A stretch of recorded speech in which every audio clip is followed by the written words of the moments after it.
Hello and welcome to LiveSquawk's Commodity Corner teaser, our weekly look at the stories leading the markets. And I'll be joined shortly by its author, Chris Stadele, to walk you through what's in this week's edition. But first, before we go any further, a quick disclaimer. The content provided on this channel is for informational and educational purposes only. We are not licensed financial advisors, and none of the information shared should be considered as financial, investment, or trading advice. Please conduct your own research, consider your financial objectives, and consult a qualified financial professional before making any investment decisions. Investing and trading in financial markets carries risks, and past performance is not indicative of future results. We are not responsible for any losses or gains that may result from following the content on this channel.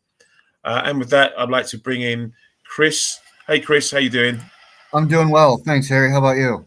Not bad, thank you. Not bad at all. What's in your basket this week of topics to Sure, talk about? sure. We cover a lot of different commodities. I cover four different precious metals. I cover the dollar. I cover the yen. Cover the stock market right off the bat, and then a very in-depth discussion on crude oil. And I want to actually start off on the crude oil section here. First, I need to thank Doomberg. And in case you've never heard of him, he's a prominent energy analyst that I chatted with last Saturday morning about the oil markets right after the most recent OPEC announcements. And he was gracious enough to allow me to quote him in the weekly newsletter. So we have some pretty similar thoughts and comments on the path of crude oil prices. So please do check that out. For the stock market, I'm still quite cautious given that none of the trade deals we've completed so far have met all that much for the greater U.S. economy. And likewise, the tariffs have not been reflected in any of the economic data or in any of the earnings that have been released recently. So, again, that's why I'm still very, very cautious about the stock market. For metals, I provide some very succinct viewpoints on why I'm still leery about further price gains. And for currencies, excuse me, Warren Buffett, he had some interesting comments about the US dollar during last weekend's Berkshire Hathaway annual meeting. And I just want to provide some trading ideas that kind of piggyback off of his comments. For next week, it's kind of up in the air right now. I definitely do want to cover grains and oil seeds. Those have been moving lower. And, we'll have to see kind of how the stock market and some of these other outside markets trade next week. There's obviously been a heck of a lot of moving parts recently, and especially over the last week or so. Harry, I know that you want to talk about the FOMC and likewise some of the trade deals. You want me to dive right into that? Yeah, in terms of FMC, it was I won't call it a nothing burger this week, but it's as steady as you go, I guess, for the FOMC and the Fed until they get a bit more clarity. I think Powell mentioned the word uncertainty. I'm pretty sure at least 15 to 20 times in his post-decision presser. Mm-hmm. Yeah, his press conference this week was essentially a recording of the speech that he gave in Chicago a few weeks ago. So, Yeah. it's just kind of steady as she goes, and they're going to be very data dependent. They're going to see how these tariffs play out and all of that.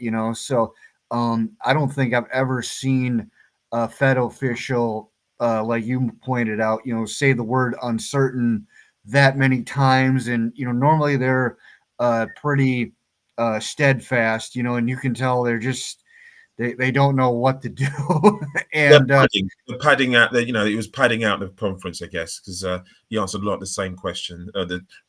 He got asked the same question a number of different ways and gave the same mhm, answer pretty much in the same way.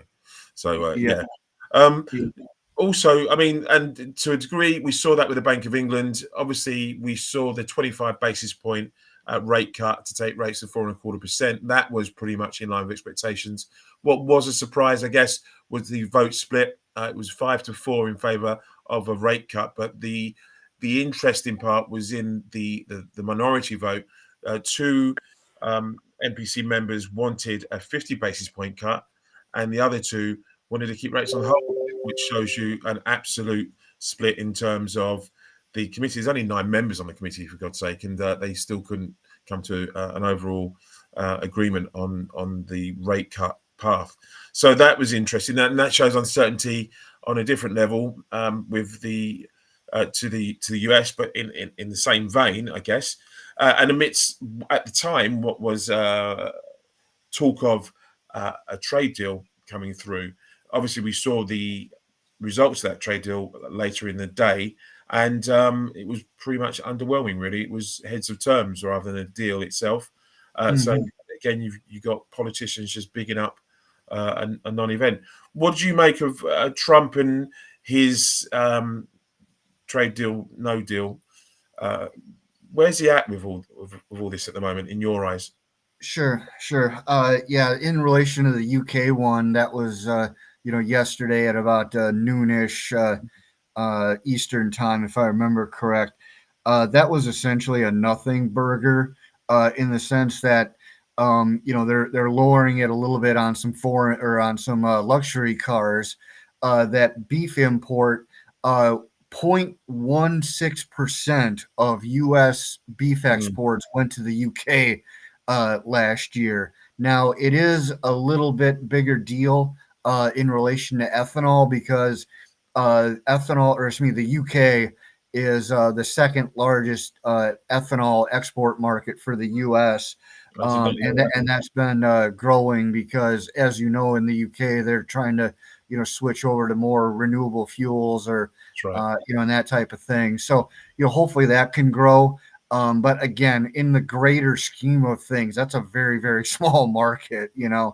So and then earlier this morning, Trump announced that 80% on China seems to be kind of a Goldilocks number.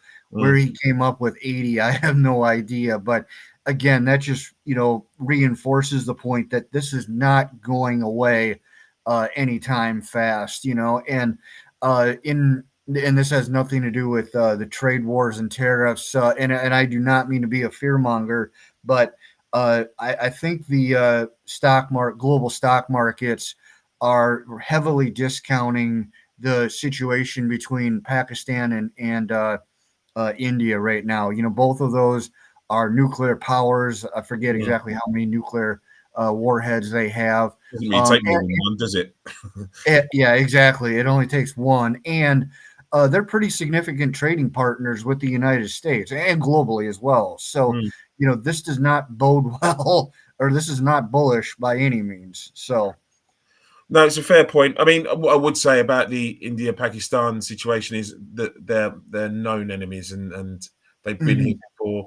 And India, and this is from someone who knows the situation far better than me, provides a large percentage of the water that Pakistan uses, both domestically and industrially. And so Pakistan won't want to do too much. And also Pakistan isn't particularly a rich country, and doesn't want to enter a war that it can't really fund properly. So for all the fear, and I get the tangible sort of worry about this situation, I think it's going to have to step up a lot to become a proper concern. It's a concern as it stands right now, and everyone wants this to be de-escalated.